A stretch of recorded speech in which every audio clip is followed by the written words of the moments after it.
Ate, magpahinga ka naman. Huwag ka puro trabaho.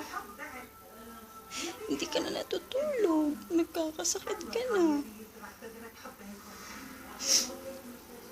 Huwag ka puro trabaho. Lagaan mo sarili mo. Mapupuyat ka na.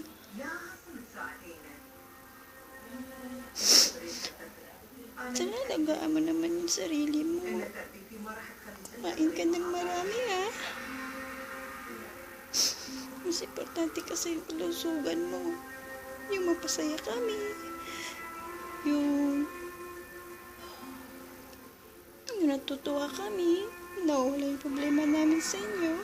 Sana naman yung sarili mo alagaan mo kasi nalulungkot din kami. Mahal ko, alagaan mo sarili mo, ha? Mahal na mahal kita, ate.